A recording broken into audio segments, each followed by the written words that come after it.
అంటే వాళ్ళు అడిగేది అంటే 4 వాటిల్లో మేజర్ 2 వాటి మీద బాగా స్టిక్ అయినారు. 6 to 6 ఎలా ఉందో 9 to 9 రెండు ఉంచమంటున్నారు. అంటే 6 to 6 తీసేమని చెప్పట్లే, 6 to 6తో పాటు 9 to 9 కాల్ షీట్ కూడా పెడితే అడ్జస్ట్మెంట్ ఎక్కడైనా కావాల్సి ఉంటే ఈ కాల్ షీట్ వాడుకునేటట్టు అడుగుతున్నారు. ఇంకా ఉండదండి, ఎందుకంటే 6 to 6 కాల్ షీట్ ఉండి మళ్ళీ 9 to 9 ఫ్లెక్సిబిలిటీ అంటే మీరు ఒకటే ఆలోచించండి, ఏదైనా ఒకటే కావాలి.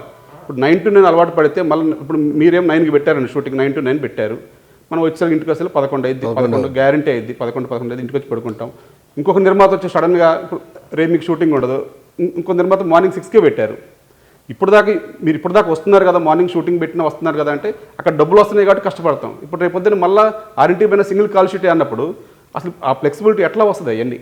ఇప్పుడు ఒక్కొక్క నిర్మాత ఒక్కొక్క స్టైల్లో పెట్టుకుంటారు. ఇక అప్పుడు 6 to 6, 9 to 9 అంటే ఇక్కడ అంటే కష్టపడితే పని చేస్తే డబ్బులు వస్తున్నాయి కాబట్టి ఆ డబ్బు కోసం కష్టపడాల్సి వస్తుంది. ఇప్పుడు మళ్ళీ సింగిల్ కాల్ షీట్ అంటే మనకి ఇక్కడ ఆరోగ్యం బద్ది, మళ్ళీ సేమ్ ఉండాలి. మళ్ళీ 11కి వచ్చి పడుకొని 6కి పోవాలంటే మళ్ళీ ఎప్పుడు లేవాలి, మళ్ళీ 3కి 4కి లేవాలిగా, ఇంక ఇక్కడ పడుకునేది ఇప్పుడు. ఇక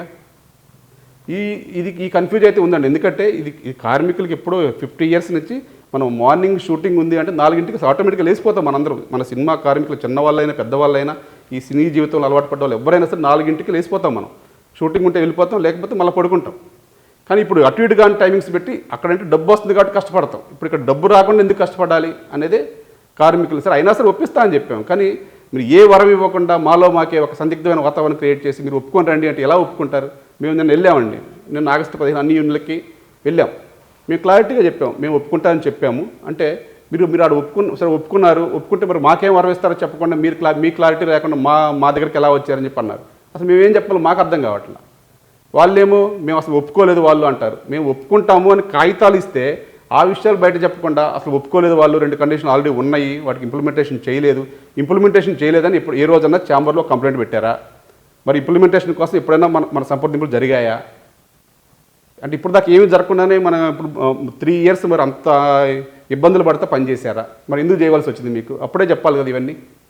ఇప్పుడు కరెక్ట్గా వేతనాలు పెంపు అని కూడా ఇప్పుడు మేము కూడా ఏం మాట్లాడుకుని కాముకి వెళ్ళినట్టయితే ఇప్పుడు అంటే ఇక కాముకు చేసుకుంటే వెళ్ళిపోయే వాళ్ళేగా, మరి ఈ సమస్యలు వచ్చాయి కాదు కదా. అంటే మేము కండిషన్ ప్రకారం రూల్ ప్రకారం అడగాలి కాబట్టి మేము కంపల్సరీగా మేము అడిగాము. మీరు పెంచుతాం అన్నారు, పెంచింది మీరు చెప్పే ప్రక్రియ మాకు నచ్చలేదు కాబట్టి ఎక్కడ ఒక సయోధ్యగా వాతావరణంగా ఎక్కడ కనపట్టలేదు. అక్కడ చర్చలు అనేవి ఒకటి మాట్లాడుతున్నారు, వాళ్ళు వచ్చి బయట మాకన్నా ముందు మీరు చూశారు. ఏ రోజు మేము వచ్చి ముందు మాట్లాడాల, వారందరూ వెళ్ళిన తర్వాత మాకు మర్యాద ఉంటుంది. వాళ్ళకి నిర్మాతలు మాకు పెద్ద మనుషులు, వాళ్ళు వెళ్ళిన తర్వాతే మేము వెళ్ళాలి అనేది మాకు కూడా ఉంటుంది. కాబట్టి వాళ్ళే ముందెళ్ళి మాట్లాడేస్తున్నారని అక్కడ జరిగేది వేరు, వాళ్ళు చెప్తుంది వేరు. మళ్ళీ సడన్ ప్రెస్ మీట్లు పెట్టుకొని నిన్న మాట్లాడింది పచ్చబుద్ధాలు. మేము దాన్ని పూర్తిగా ఖండిస్తున్నాం.